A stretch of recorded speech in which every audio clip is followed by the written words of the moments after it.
Hi everyone, welcome to An Hour with LawSikho.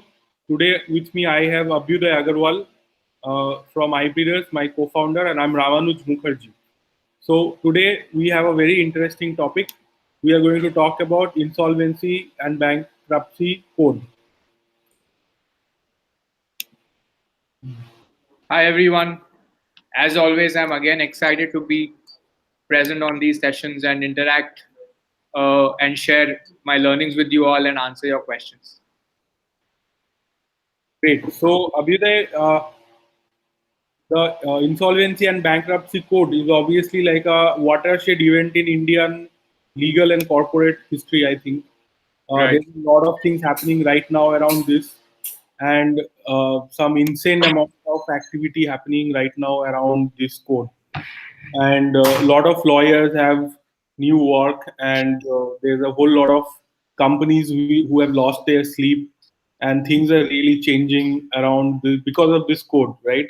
And Right. even for the current government, I think this is one of the major reforms, business reforms that they have done, which has literally changed Right. everything in terms of how money is recovered, especially like amounts over 1 lakh rupees. Of course, below Right. that does not apply. So, would you like to start by talking about that? Like, what's the change that you're seeing?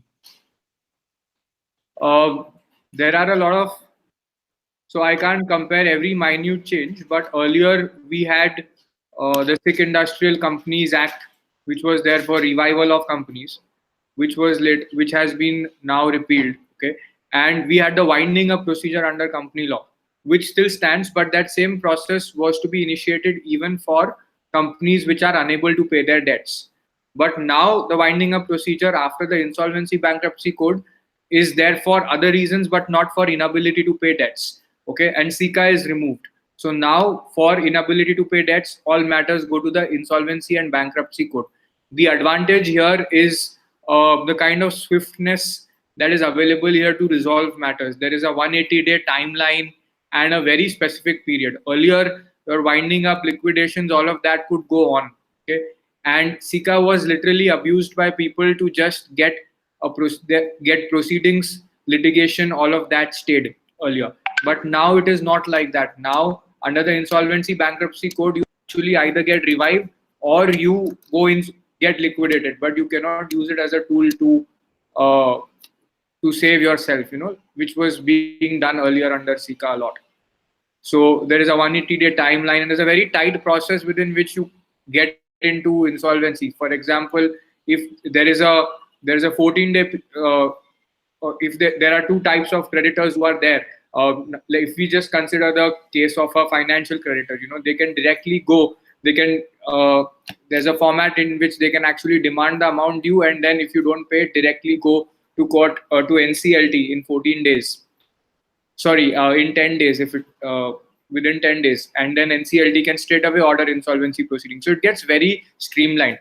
The problem that there is that how do you actually get these things resolved? How do creditors get paid? There are a lot of complications that keep arising around the process. One problem that arose was with respect to the home buyers, with respect to real estate industry. So all that is there, and we'll discuss that in the course of this session.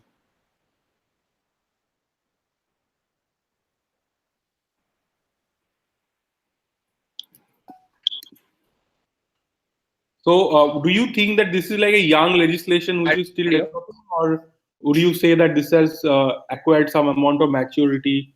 What does it look like right now? We know that new amendments are getting, I mean, an ordinance was passed recently. New things are happening around this, but do you think a lot of clarity is still needed, or this is a fairly mature and working model? So this is definitely not a mature model, but we are moving forward. But we are seeing with all the laws in India that are now being promulgated, they are very heavily, they are undergoing amendments. Like that happened with the Companies Act. 2013 it was passed. There were amendments in 2015, 17, even 18. Either there's a huge rush of regulations and then amendments to those, or the Parent Act gets amended. Same thing happened a lot with GST. Okay, now it's happening with IBC as well, where one amendment act was passed in January, and now for June there is already an ordinance where There have been certain benefits for small and medium enterprises, and some disqualifications for promoters for bidding for their own businesses.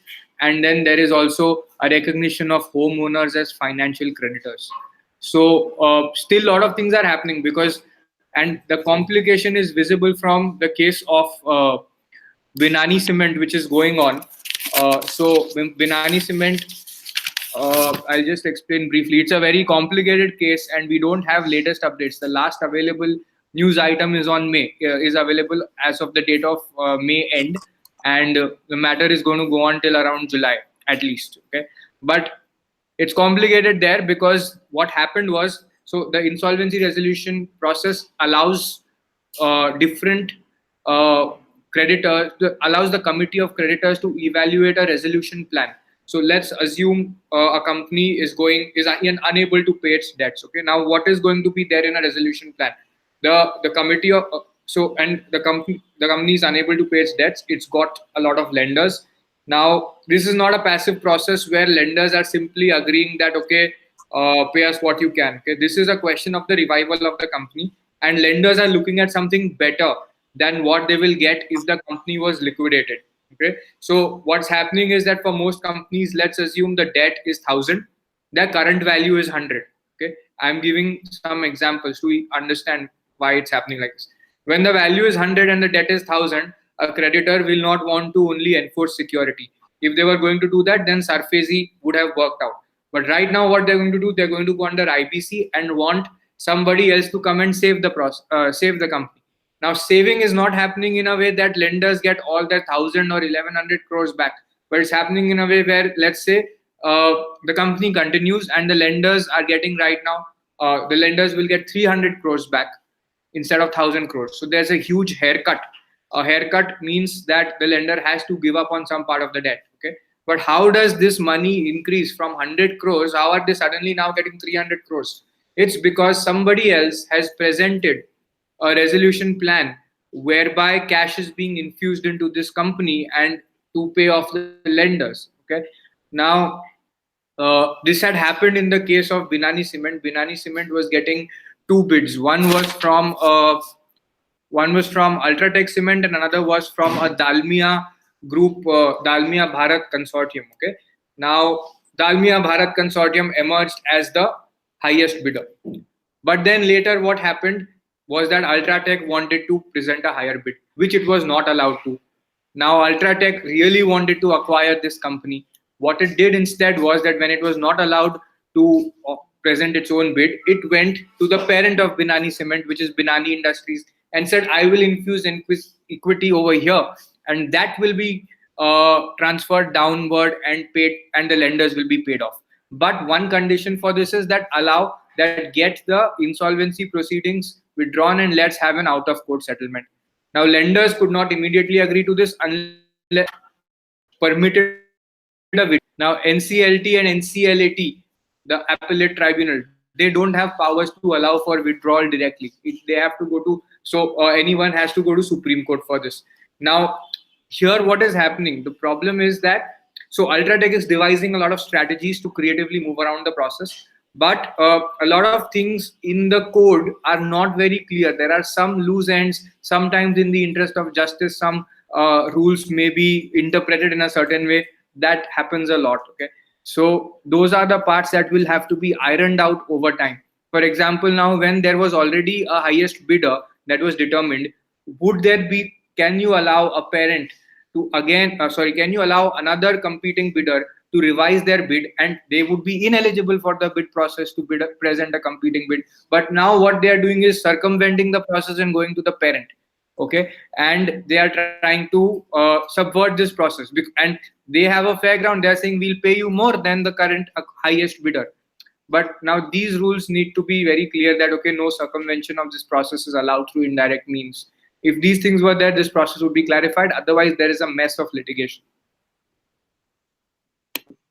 Right. So basically, there is a bunch of things that needs to be still clarified and worked out, and this will happen as more and more case laws are decided, more and more cases decided. I think we'll go on to. Even for home buyers, some of the portions are not very clear. For home buyers, for example, they have become financial creditors, but they are not secured financial creditors. Now, what I'm unable to understand is if you actually have a financial creditors meeting and you have voting, so everyone has voting rights which are commensurate to the amount of money they have paid. Okay. Now, assuming the home buyers agree to elect a representative on that committee of creditors, the bank loans and the home buyers loans are likely to be similarly weighted. So I can imagine there to be warring factions where banker may say something and home buyers may say something else. If they align, no problem. If their interests diverge, it may be a different story altogether. And it's the same loan, right? The builder has taken a loan from the bank, failed to build, taken an advance from the home buyers on the basis of that loan, and failed to repay them both. So for the same transaction, he has literally doubled his liability, one for the bankers, one for the home buyers. So that's Right. the interesting bit. Anyway, yeah. So these are the things that need to be ironed out. So, what is like for the last few years, we have had a lot of reports coming out that Indian corporate sector is extremely stressed under, reeling under debt. And, banks were stressed because they had huge non-performing assets which are not getting paid off. And, this was a complete deadlock situation. And the IBC was supposed to sort this out. To what extent are these problems getting solved? I think the question, so what is happening is that the recovery process is faster, but the amount that they are going to be able to recover is not very high still, because the debt extends to thousands of crores. And there was a recent article which actually said the latest 5-6 insolvencies where the average money recovered by lenders was 33%. Okay. Of the total debt, which means 67% is the haircut or the amount they've let go. Now, one thing is to be taken with a pinch of salt. That is not a. There is other news which says that Bhushan Steel was the only successful insolvency resolution. So I am not right now. I have not gone through all the orders. I am not very sure what does that mean. Then, if we are already saying that there was a haircut given to the lenders, then was it not a successful insolvency resolution? That part I am not really clear about. But I have spoken to a lot of practitioners, and they have said unequivocally that creditors are having to let go of a lot of their uh, their debts. But what is happening is that books will get cleaned up. Some part of the debt will get written off. It will not be an NPA. It will be a write-off. You will acknowledge it as a loss. Whatever money you can get, you will get that. So that's the good part. Also, in many of these cases, I think some of the amount is actually interest and interest on interest. So if Right. you give the capital back, it's not too bad. Like if 50% could be the capital. True. That's definitely possible. See, because even if you have a simple interest of 10%, in 10 years it will double. And if there are even 5-year worth corporate loans, interest liability will be, and most corporate loans are at least at 15 to 18% easily. Okay, so in 5 to 6 years, the liability doubles, and half the component is approximately the interest. Correct. So this is the part about the financial creditors. What about operational creditors? How is that part working out? Like I don't know of any real insolvencies happening because of operational creditors yet. Although I think in the Reliance case there are a lot of operational creditors also. How is the operational creditors part working out? Because India is infamous for late payment, delayed payments, non-payment, Right, and even employees have begun to approach the NCLT under, for right, because the amount is threshold is quite low. It's only 1 lakh. So if you right, haven't paid for 3-4 months, you can literally approach the and this is a huge. This has been a huge problem in India. The one of the biggest reasons companies shut down is because of SMEs, for example, for especially service companies. This has been a problem that you work on credit and then you don't get paid, and it is going to be a few lakhs. It's not going to be thousands of crores or hundreds of crores like in the case of banks. So has there been any improvement for the operational creditors? So that's the reason now for operational creditors, they don't have voting rights at the meeting of the committee of creditors. I think the amendment allows them to have an observer, but they still can't vote. Uh, I need to confirm on the observer part because I was not able to relocate it. But when the NCLT is approving a scheme, at that time the NCLT is to take into account the whether the interests of all the operational creditors have been taken into account. But this is not a direct situation where, like for the financial creditors, they have a real question of choice. They can choose which is the revival plan I choose to go with. That scenario is not there for operational creditors. And if the scheme doesn't work, then some of the operational creditors, let's say if they are employees, and the company goes in for liquidation. So if there is no scheme which is fit for revival of the company, so if the insolvency resolution doesn't work, the tribunal will pass an order which will take the company towards liquidation. In the liquidation process, uh, the operational creditors, if they are say employees, they can get something. Okay, they are placed higher than, let's say, the shareholders. So there's a priority schedule which is given in the insolvency code explaining what is the sequence of payments that must be made from the funds and the assets of the company in case it goes for liquidation. Also, there is one unique case where a company doesn't have financial creditors, but it only has operational creditors. In that case, the committee of creditors, as per the rules, is to be comprised of representatives of about 30% of the operational creditors and employees. Okay, so that's an interesting case of how a committee of creditors works. Otherwise, if there is even one financial creditor, then operational creditors have no say. I mean, Uh, yeah. your computer is moving from time to time, like shaking kind of the screen. I think it's the table which is. I'll be still here. If I touch the table, it starts vibrating. So I wanted to ask you about. I know you're saying that if there are financial creditors, that makes a difference. But those are in cases of real insolvencies where a company is not able to actually pay off its debts. Right. But even an operational creditor has the equal power of dragging a company to Yeah, NCL. you can drag the company to insolvency resolution. You simply have to submit a notice, a demand notice in the form of Form 3 of the rules of the adjudicating authority rules is there, where you submit a demand notice first, uh, giving proof of the amount that is due. If you are submitting it with an invoice, then there's a different form. But uh, you give the you give the debtor 10 days to pay back. Okay, but the problem there is that the debtor is free to dispute it, which is not the case in case of the financial creditors, because there's a different provision which says that the debt will just be confirmed through the information utility and the process goes on. Okay? But an operational creditor will can give a 10-day notice, and after that 10-day notice is lapsed, you have the opportunity to dispute it or to make the payment. If you've already made the payment, you can say I've paid. But if you don't, then after that, uh, the operational creditor can straight away file for insolvency. So that is the advantage the operational creditor has. He can drag you to insolvency, but will not be able to influence the outcome of the situation unless there are no financial creditors. Dispute.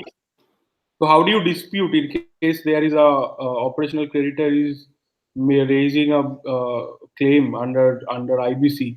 Then how do you dispute it? You will, so if you've made the if there is incomplete, insufficient, or absent documentation, you can just go ahead and say that to the demand from the operational creditor. Otherwise, I need to see at which stage, it at which stage is it taken up by the NCLT. Let me just open up the IBC here. So section 9 is for the initiation of the resolution process by operational creditor.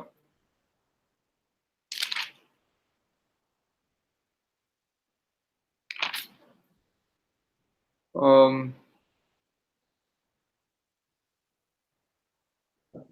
I mean, I have to check the dispute process. What is the mechanism to dispute? No, I I am don't not think clear there's a about. mechanism provided in the IBC for disputes, but what happens is that if you dispute it, then what happens? This is a question that I have, that if you dispute it in reply to the notice saying that no, this is a disputed amount, then can I still go to NCLT? That is one question that I have.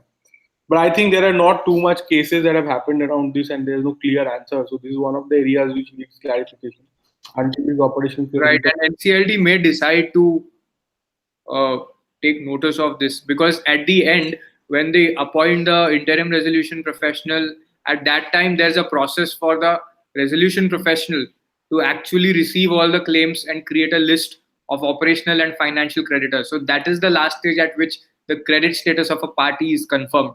The initial is just initiating the process into motion, but that's not a situation where there is concrete evidence about the debt. You dispute it, but later on, if the tribunal decides to go ahead, you will still give your proof of claim. The problem is then actually your disputed debt comes out to be true. Then what happens? That actually there is a dispute, there was no debt, but you've initiated the whole insolvency process in motion. That will be one problem. Right. So there has been many cases where, especially for the power sector, they have been claiming that they should not be taken to the IBC, to the NCLT under IBC. Although they mostly have non-performing loans, they have taken a lot of loans that they are not able to service, and this is the problem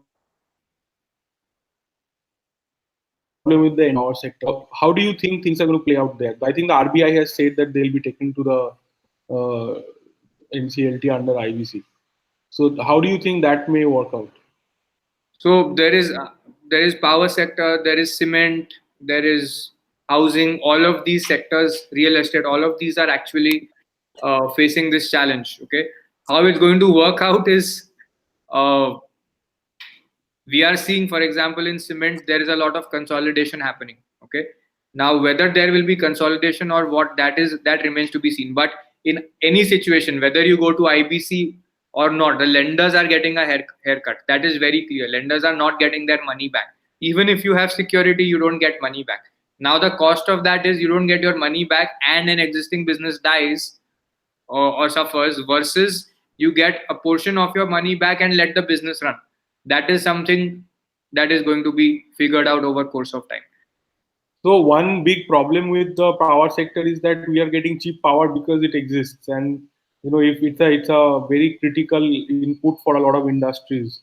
So Right. if a lot of these companies start shutting down and they're like auctioned off or something, it's going to be very problematic for the whole country. So I mean, obviously, if there are private banks, they are going to take them to court anyway. But for Yeah. PSU banks, it may be more of a strategic decision of the government. So, do you think that in some sectors, they should be like kind of exempted from IBC or something, or there should be some special provisions? What is your thought on this?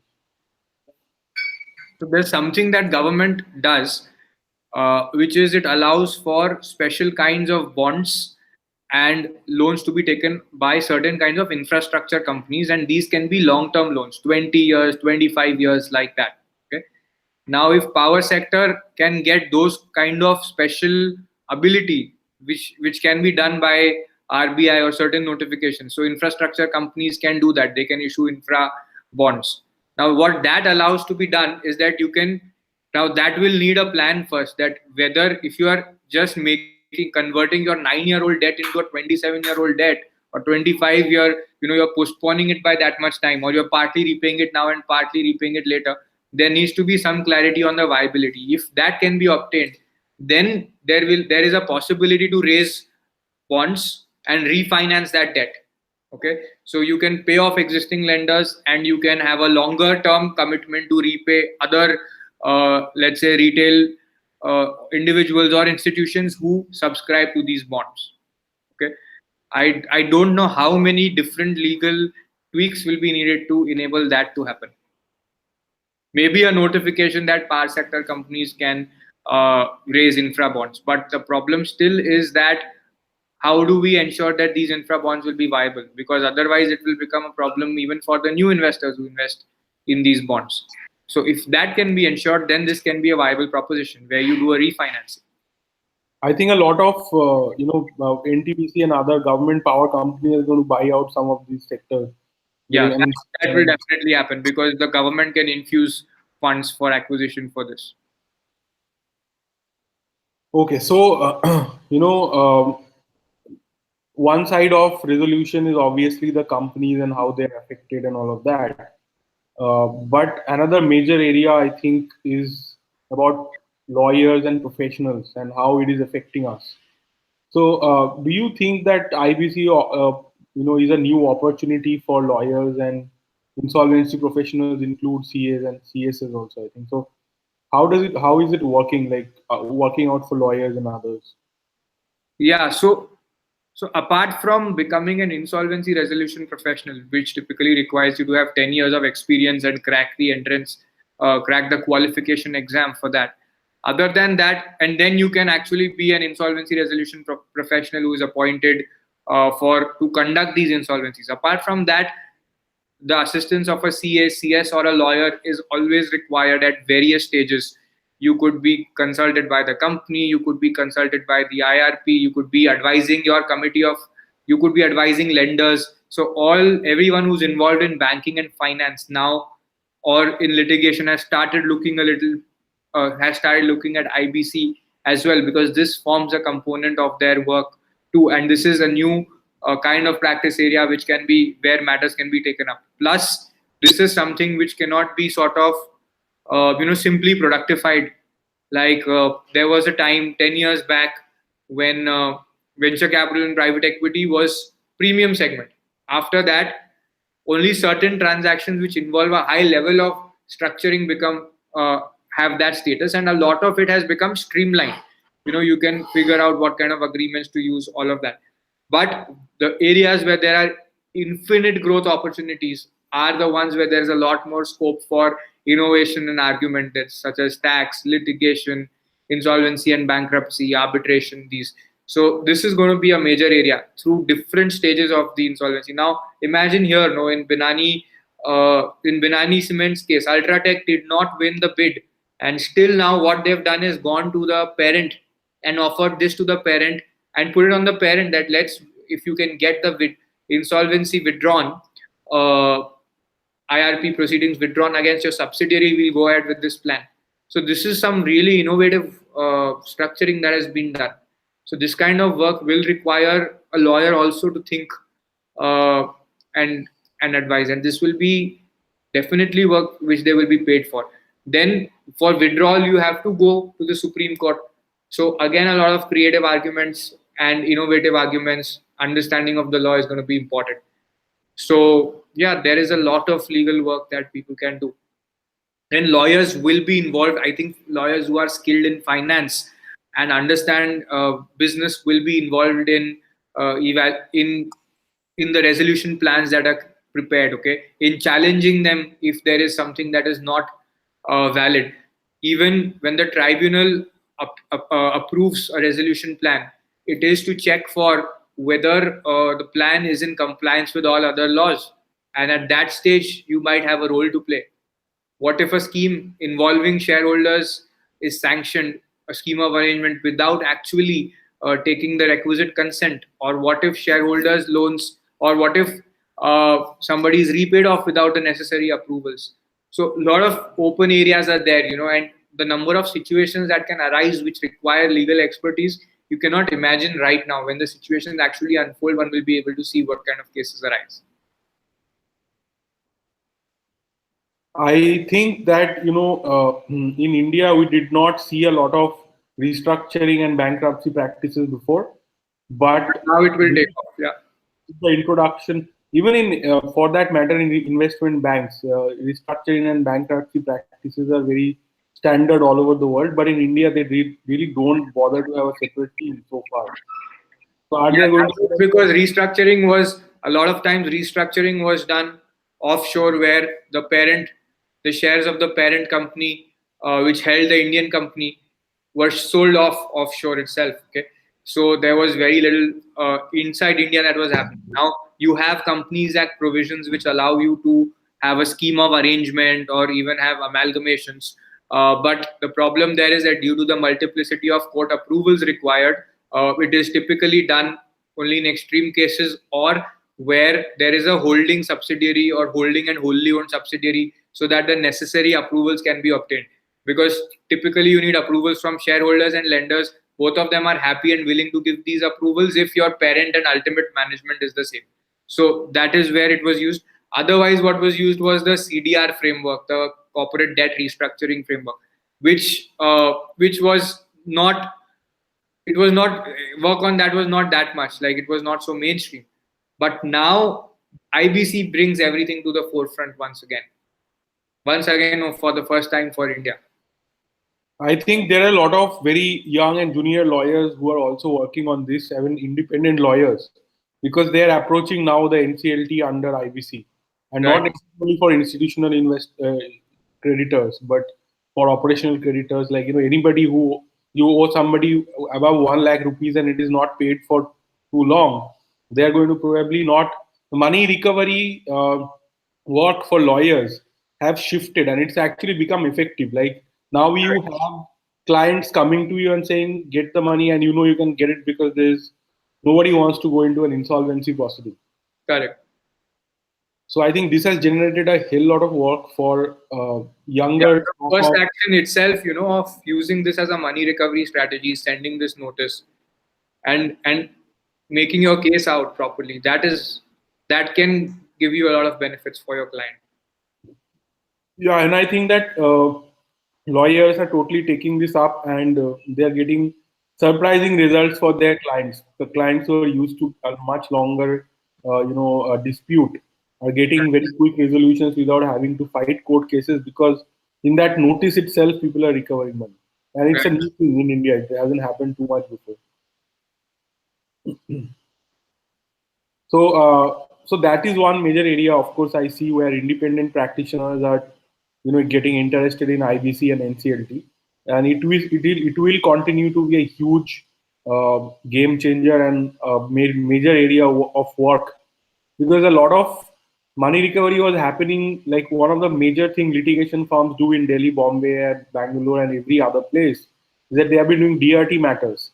So there are like hundreds of litigation firms which basically thrive and sustain on DRT matters.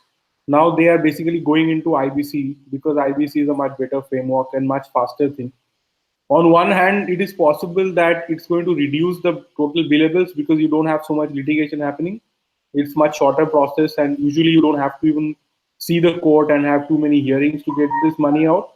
But on the other hand, you have a much faster process, so more clients are actually coming to recover money. Is that correct? Yeah, true. And there was some point I wanted to point out. So yeah, just go on. This is correct because the whole process has gotten streamlined. Yeah, what I wanted to say was that so for banks and financial institutions, they have their lawyers and legal teams figured out. But one is for the operational creditor, and second is for the corporate debtor. There are a whole lot of companies which can potentially face this risk, and the side of the company also you may not have a fixed panel of lawyers to handle court matters for this work. Okay, so companies will be looking out for high value affordable services to represent their interest. Okay, and that will become important. Yeah, I know that once the petition gets admitted, then it becomes the powers of the Abhyuday, we board. are not able to hear you. Your voice is not coming through for some reason. You're not able to. We could hear you a little. Okay, I was saying that. So the other area one needs to look at is being on the side of the company for these matters. Okay, because companies will need to ward off the risk when they see an immediate notice of demand. Until the petition is admitted and the IRP is appointed, at least till then you're going to have a significant role to play, even if you're on the side of the company. And I am not very sure that companies have figured this out altogether. And a lot of companies, every company, every LLP has been brought into the net of the IBC. It covers everyone. Right now is that you have mostly genuine creditors approaching. So what companies are doing is that they're just paying it off rather than taking it legal because if they have a date, they know they have to pay it. They might as well pay it. Yeah, So that's what they're doing in most cases after the notice or within the first hearing, 2 hearings. They are just clearing out the date as soon as they can. But this will not remain the case soon because as it happens with everything in India, very soon there will be non-genuine creditors trying to arm twist companies to get more money or extra interest or whatever. right. So as you said, that will come few years for lawyers.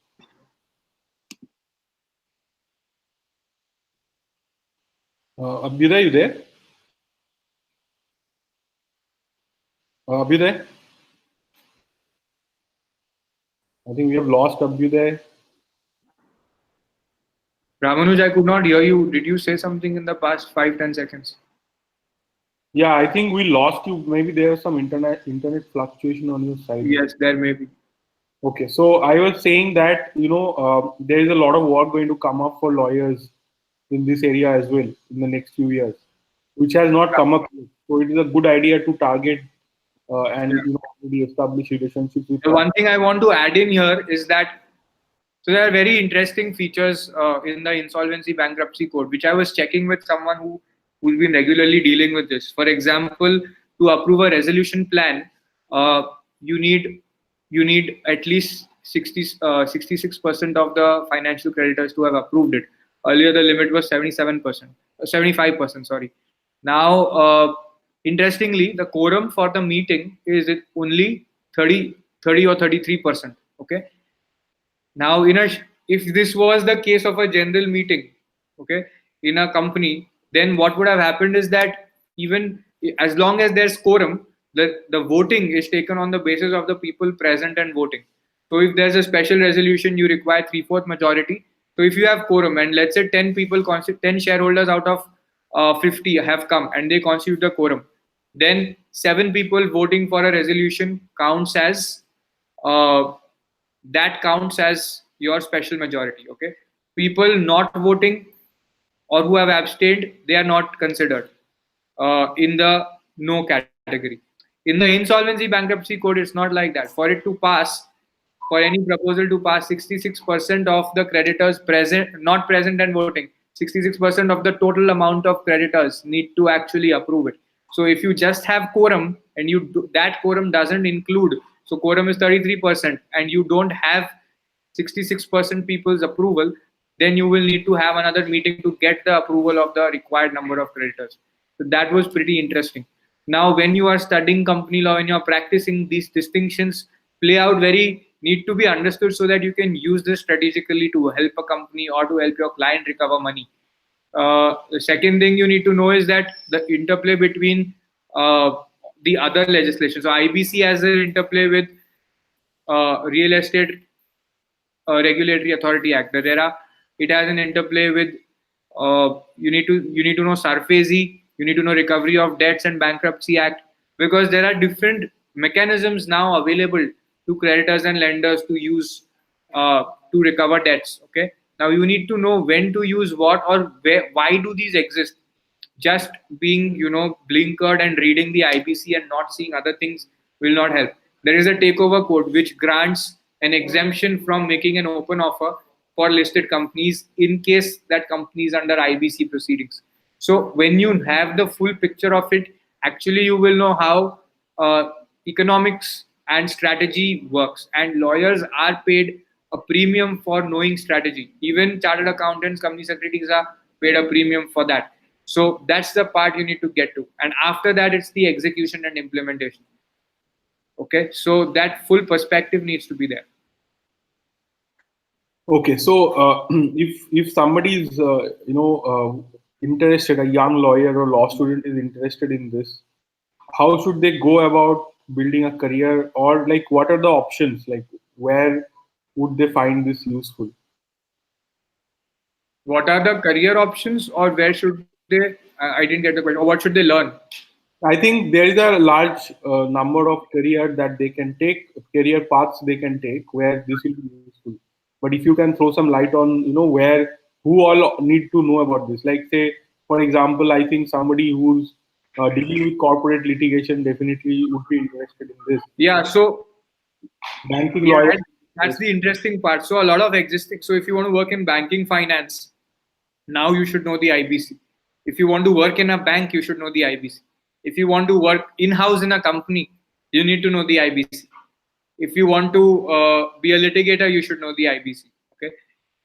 If you are even doing arbitration proceedings, there are parts which can get impacted by IBC proceedings. So you will always have to keep the IBC in mind. There was this time when we were earlier when I was working in Trilegal, and at that time, Competition Act was one of the more recently enforced laws. So what was happening that whenever a deal was considered, one had to have a separate checkpoint in their mind that, okay, let's evaluate the competition aspect of it. Okay, so that once we execute the deal, there is no competition challenge remaining. Here for IBC, like that, IBC can pop up anywhere. So you need to have a good insight. Otherwise, if you don't know it, someone else can use their knowledge against you and you will be on the back foot. Okay. For that matter, interestingly, even deal lawyers who are doing venture capital or Yeah, private, they need to know this. yeah, they are. So what happened? I'll share a story. So recently, what happened? I wouldn't expect uh, a venture capital lawyer to be facing issues related to IBC. But what happened recently is that a client came back to a venture capital lawyer, and I was part of that conversation. And it was that there are investors who have invested in a company 5 6 years back, and that company is not functioning. Like they are not able to um, make any money. They are not solvent in terms of they don't have enough business and they don't see the business going through.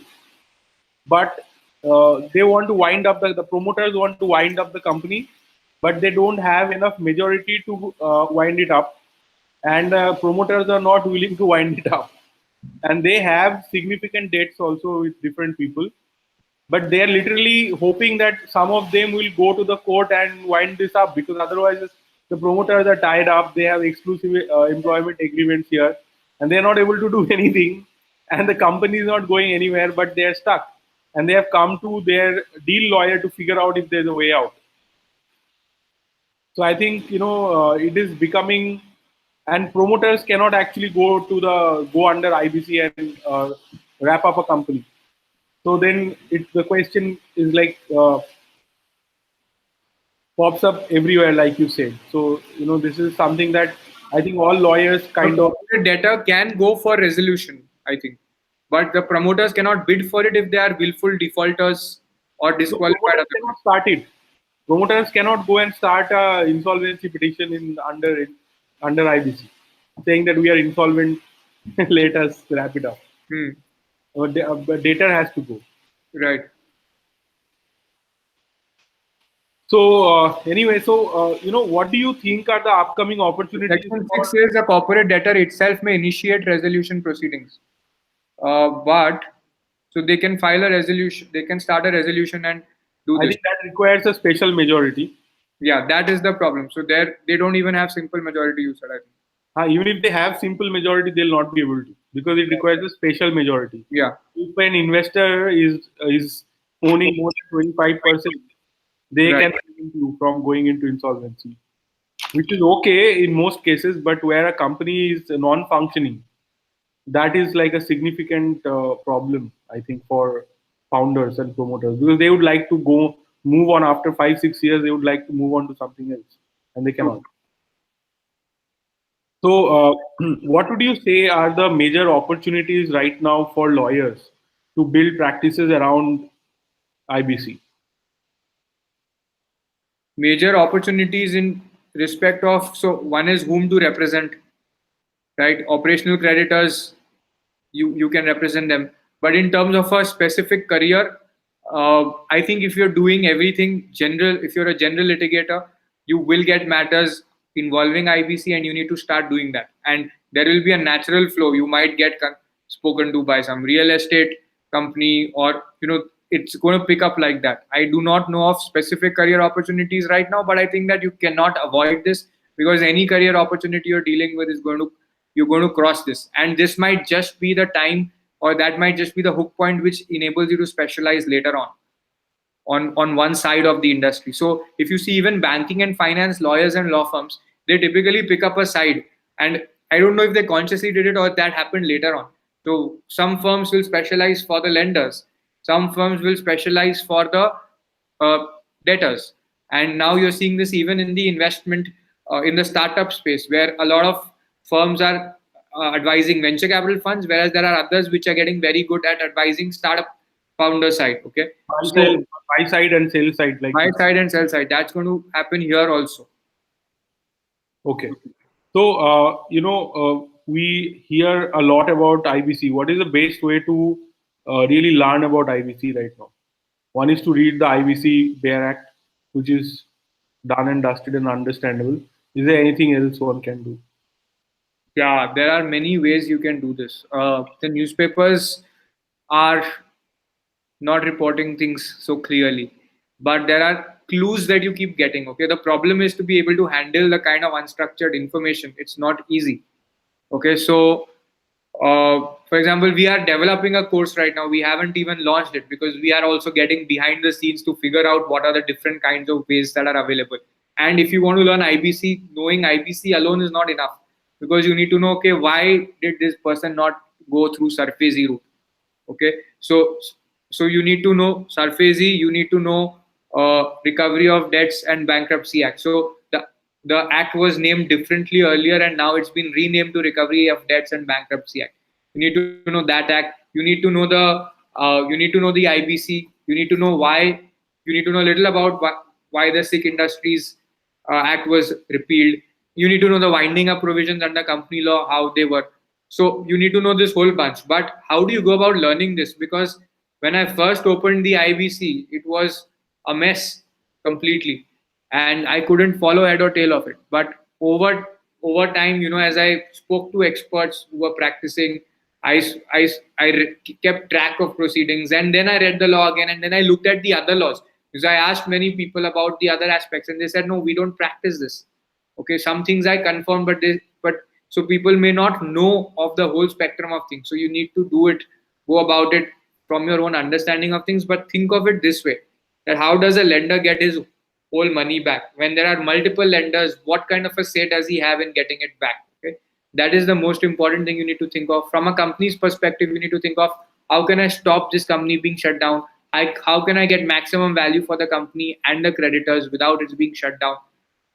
Do resolution, what kind of permission, what kind of approvals resolutions require?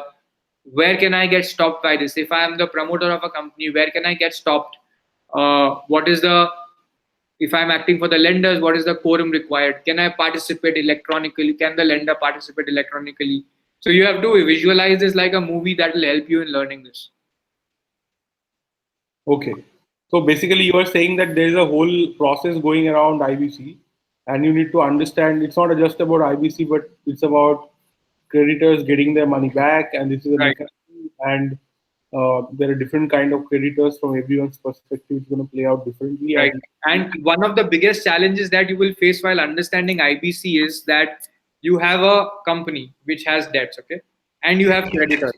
This is for a moment, repeat that what you said because we lost you So one completely. of the biggest challenges you will face is that, it's IBC is like a new kind of a game with new kind of rules.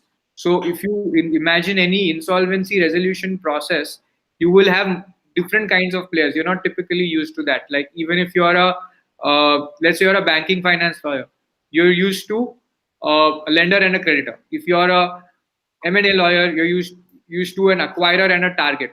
Okay, investor, investee. Here you have the company, you have lenders, you have people bidding for the company, because the resolution involves a bid process. There will be a bidder one, bidder two, and there may be side deals. Like in this Binani case, UltraTech is going to the parent and going there. Now, committee of creditors is supporting another side. So the number of parties and the complexity can get different. So you need to be able to understand that. Over time, as you keep seeing the matters, you need to draw that when you actually read. Otherwise, you can't track, you can't keep hold of who is doing what. Okay. So we have about 10 minutes left. We want to take some of the questions we have been getting so far. Let's take a look. Samiksha Vaidya is asking, what can small companies do when big companies deliberately hold their payments? This may affect their business. Can they initiate insolvency proceedings, and how do they do it? I think that's the operational creditor bit, right, which you discussed. Yeah, and then the MSMED Act cannot be forgotten. That was the real advantage that small companies had. And now you can get this SME registration online directly. You get a serial number. So under the MSMED Act, there are many advantages which small companies have in terms of overdue debts. They can get 3 times the bank rate for interest. Then In that people complain sometimes that they have not been able to enforce the provisions of NCMD. yeah, so because the MSMED Facilitation Council in many states is not notified. That becomes a problem. But you have to enforce it in a more subtle way. When your communication is clear from the very beginning, with your letterhead exclaiming that you are registered under this act, and then with your bill giving a notice below that, notice meaning not like a legal notice, giving a footnote which explains that this debt must be paid in this much time, failing which this is the consequence. It has to be very impersonal, polite communication such that anybody who's receiving the bill knows what he has to do. If you see the invoicing procedures for many companies, they don't say, or individuals, they don't say when the invoice is due. And SMEs, because they are new, a lot of process is not there. A lot of times we fail to say that. So here you can say when it's due, you can say you're registered, you can say the consequences of non-payment, you can have your arbitration clause. There's a lot of stuff you can do here around this. Okay, but yeah, enforceability then becomes a problem because it doesn't go to the facilitation council if it's not notified. So if there is no arbitration, if there is an arbitration clause, can I still go to NCLT for under IBC?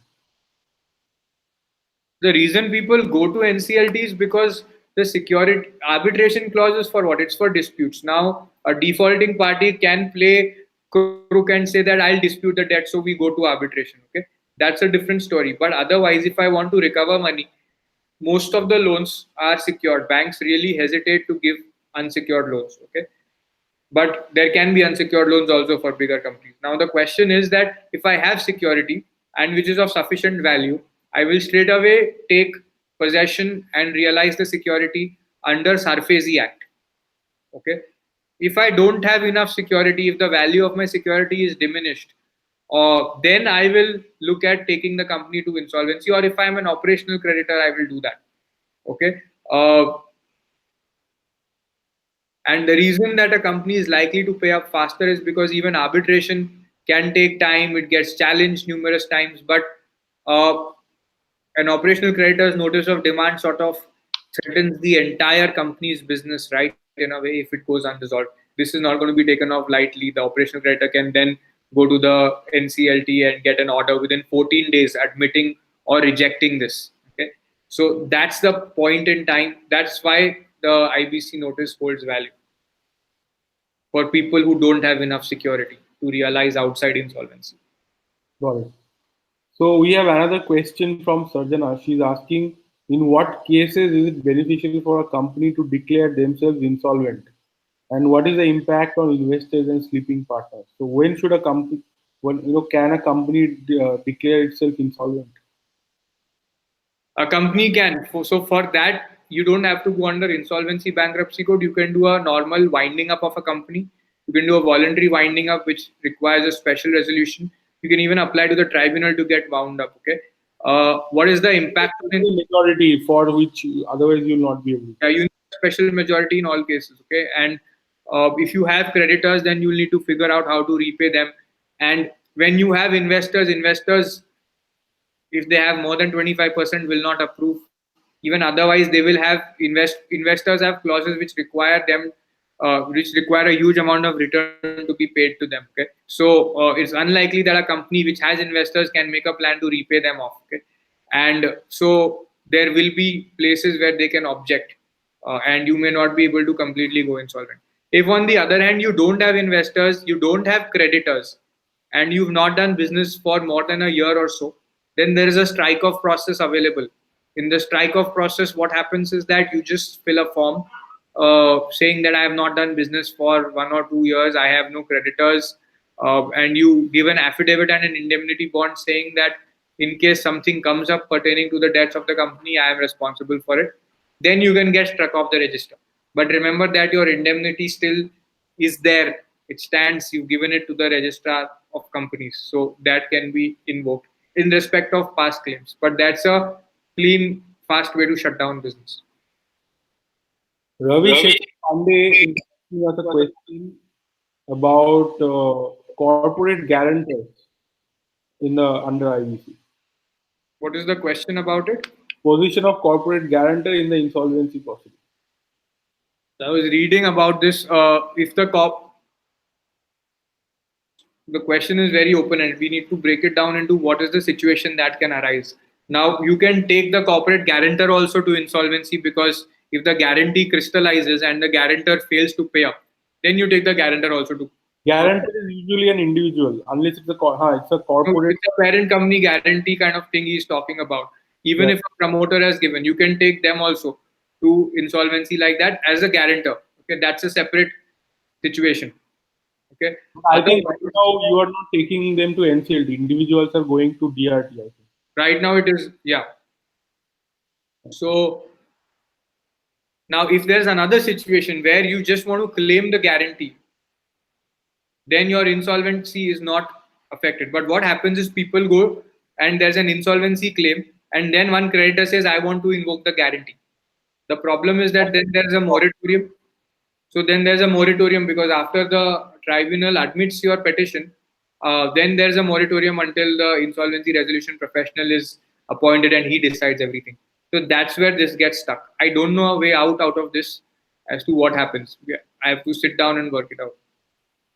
Okay. Amandeep is asking, Section 230 of IBC states that in case of inconsistencies with other laws, IBC will prevail. However, Section 89 of RERA talks about the same overriding effect.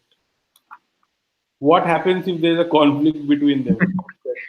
But see, we cannot just put these two together like that. I mean, what is the situation in which it conflicts? That's when we can decide something. Okay, otherwise we'll not be able to decide. Are there situations you see where there will be a conflict between the two? That's the question. They are dealing with entirely different subject matters.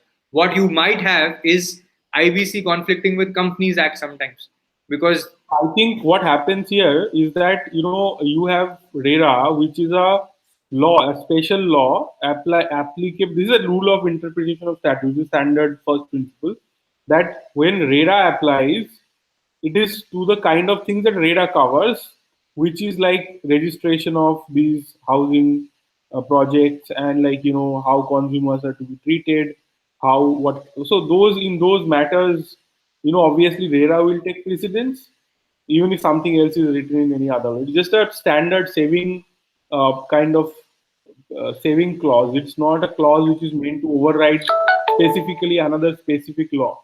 On the other hand, you have IBC, where in matters of insolvency it will take a precedence.